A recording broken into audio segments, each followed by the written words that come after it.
Good morning, guys. I'm Caryn with Social U. It is that time of the week. We come to you live every Wednesday morning at 10 a.m. Central to talk to you about social media tips, tricks, and trends, as well as digital marketing information. All this month is Mental Health Month. So we've been talking about stuff like how to take a break and how to, what's some other fun stuff we've been talking about? Bandwidth and how to get ahead of your schedule and how to keep your mental health while you're online because it's hard. That's hard. Um, this week we're going to talk about dealing with negative comments, reviews, and trolls. Which, if you've been in business for more than a minute, you absolutely are going to have negative comments. Sadly, we didn't start really getting any negative comments until we got on YouTube. So there's that. But let's just go ahead and jump right in. Okay, first and foremost, and I kind of broke this out into pieces. I want to talk about how to respond to negative comments and complaints, and then we're going to talk about rude comments, comments that are false, and people who just want to troll you, and then just a couple of other standout things that deserve mentioning but don't really fall into a category. So let's go ahead and get started. Number one, first and foremost, I cannot stress this enough. If this is the only thing you take away from this today, please pay attention and respond quickly. We do client reviews on the regular. It's a very normal thing for us to review. We'll go through as a team and look at their presence and their about information and just kind of go through. And we have a newer client, and we were doing this internally this week, and the newer client has 16 fake reviews on Facebook about Bitcoin that have been sitting there for a year because nobody is monitoring their comments or their reviews. So we got to go in there and clean that up. But come on, there's just no excuse for not paying attention to the notifications. Turn your notifications for your social media platforms on so that you're getting your business notifications. Facebook Business Suite will tell you about comments on Instagram and Facebook that are business related. So if you know your mom sends you another cat video, not that that's not a delight, but you not necessarily need to see those all day, every day, although I'm sure she sends you enough for you to do that, then you can go straight to the business stuff if you use the Business Suite tool. If you know you're not going to get on TikTok every day and check your comments, maybe make time to just check the comments. You don't have to doom scroll every time you get on, but you must stay on top of your comments because dealing with it, the first step is knowing that it's out there. Do you have a negative comment? Do you have a negative review? You got to pay attention. Number two, you need to ask yourself, is this really my fault? Is this something that I brought upon my own self? Did I cause this? Am I to blame? And then if you decide that, yes, in fact, it is my fault, you need to apologize publicly and quickly. There's certain circumstances where it will not be your fault. And we're going to talk about that too. But if you're wrong, say you're wrong, address the problem and move forward.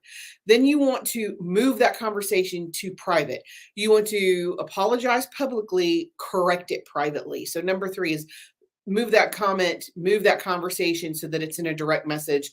I'm so sorry you had this experience. Please direct message me your email or contact information so we can discuss this further, because the whole world doesn't need to know how you solve the problem. They just need to know that you are addressing the problem. Number four, you want to thank them for their input. If you're the business owner and you found out that your employees shut down an hour early and your customers are mad because they went to buy something and nobody was there, I'd want to know that. You should want to know that. So thank them for telling you. You're never going to get ahead with a defensive position. You have to be open for information. So if somebody's trying to tell you something, if they're so mad about it that they need to tell you, then you need to listen.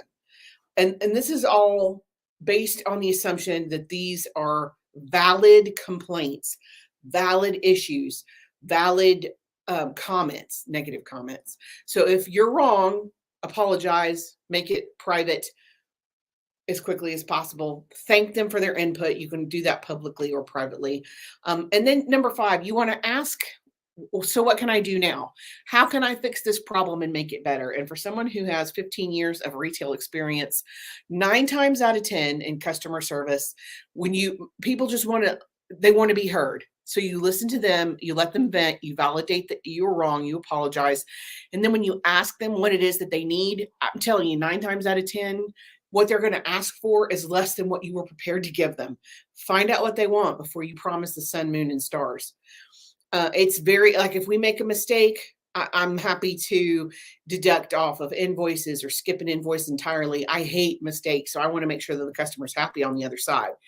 But ask them, what can we do to make this right? How can we fix this for you? Can we add this other service? Can we add this other thing on this side to make it better, to make it make you happy? But ask, because you have no idea what they want. It may be something wasn't even on your radar. Instead of wanting an entire month's worth of free services, they might just ask you if you can send out an email for them.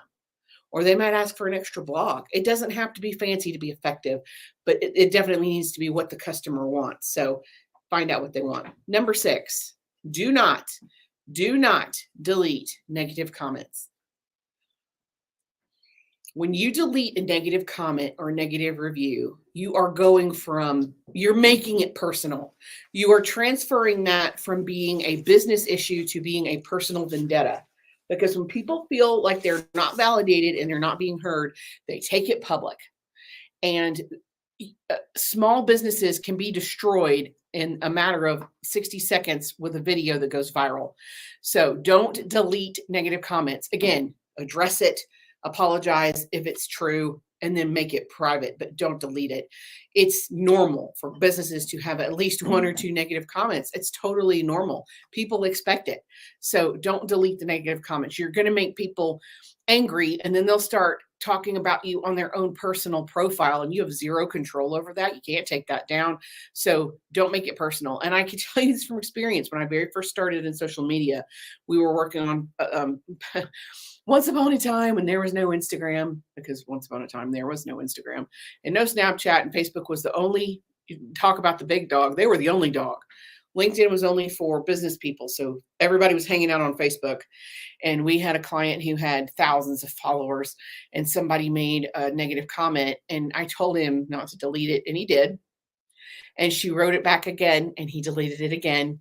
And then it got super personal super quickly. She started posting in every group she could find. She posted it on her personal profile. She got all of her friends to share it to their personal profiles. And that little tiny $50 mistake cost him thousands of dollars in business because he refused to acknowledge he was wrong and deal with the consequences. So don't delete negative comments. Okay, now as we're moving forward, we're going to talk about comments that are just rude, personal, false comments, and trolls, because they're out there. Number 7, false information. If it's wrong and you know it's wrong, you can respond with caution, but you need to keep your response short and factual. And this is one, I find this in particular with female business owners. They want to be liked. They want people to like them as a person. So if somebody makes a comment about them personally that's wrong, they feel the need to defend it. That's not how it happened. I'm so sorry you feel that way. Let me tell you how I feel about it. Absolutely not. Your feelings don't matter. Talk about what's factual and true as it pertains to the complaint or the negative comment that's happening right now. So if you have an incident where people have misinformation about your business and they're telling people that you steal tips, let's say you're a restaurant and you're accused of stealing tips, if it's not true, if you know it's false, then you can say, I'm sorry that you have the wrong information. I regret to inform you that you're misinformed. That is not our store policy. That is not our company policy. And ask them if they would like information to move it internally. You do not have to openly engage. If you are going to engage, however you respond needs to be quick, to the point, and true. Feelings aside.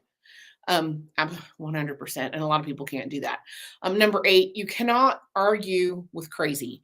There are going to be things that are not your fault that you can't fix, that people argue about. We didn't get a refund from this wedding venue because there was a hurricane. How in the world does the wedding venue control the weather? Well, they don't. So if they're going to argue, if somebody's going to complain about something that's out of your control, sometimes the best course of action is no course of action at all. Sometimes the best thing you can do is ignore it and it will fix itself. We had a situation where somebody made a complaint. This has been several years ago. Somebody made a complaint about a vendor, and the account manager wanted to jump in there and defend it. And I said, just wait an hour and we'll see what happens. And we waited an hour, and lo and behold, their own clients came to their rescue, comment after comment after comment of, this isn't right. That's not how that happened. And they told the right story. And the person who made the original comment ended up retracting because their own client base came to their rescue. So that can be super effective. Your fans can be your best and first line of defense. Number 9, don't feed the trolls. This kind of comes back to, you can't argue with crazy. Well, you can argue with crazy, but you've heard that phrase, don't fight with a pig. It gets mud, you get in the mud and the pig likes it. So don't argue with trolls. Do not engage. Hide the post. Stay away from trolls. There are people whose only joy in life is to mess with or be rude to other people.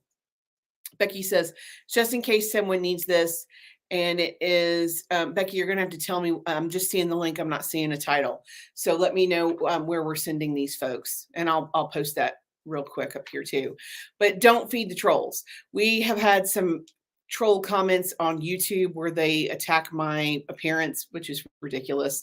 So instead of deleting them, we just respond with the troll emoji and move forward. They're a troll. They know they're a troll. It's not going to benefit me at all to argue with them. So we just ignore that. We're just going to leave it alone. Ridiculous, completely ridiculous. Number 10, rude comments, people that are just being rude, like you're stupid. You don't know what you're doing. Okay. I mean, you can hide those with discretion. And there are some that you absolutely need to hide. Commenting on somebody's appearance is never right. And a lot of times hiding those, the person can still see their comment, but nobody else can see their comment. So they're not mad that you deleted it and nobody else is getting to read it. So hiding it a lot of times can also be your best course. You good? Can also be your best course of action. So you can delete with discretion. Obviously, if it's spam, you want to delete it. But ideally, you need a company policy in place so that if this specific situation persists, then you can address it in a specific way. We have a profanity policy. If somebody cusses in a comment, it's gone. I don't care if it's, the Pope. I don't care who it is, the president, whomever it may be. If they're cussing at our company, our brand, the poor person who's monitoring that, it's going. There's just no need. There's no call for that ever. I feel the same way about customer service phone calls. The second the person starts to cuss, the phone call is over. So it's just absolutely not happening. Number 11, if the person persists, and sometimes they do, they'll comment over and over and over on the same thing. You can delete them, you can ban them, you can block them, you can report them. Facebook is really one of the best about this, where you can report this person is harassing me and block them from your page, ban them from interacting with you, and hide all of their comments, past, present, future. Very effective way to deal with a troll. So again, it's okay to make mistakes. People make mistakes, and negative reviews can be a good thing. 85% of consumers look for negative reviews in order to make informed purchase decisions. And this number skyrockets to 91% among customers from the ages of 18 to 29. Bad reviews give customers a sense of worst case scenario, and they want to know what can go wrong, and they want to understand how much it impacts them and what you're going to do about it.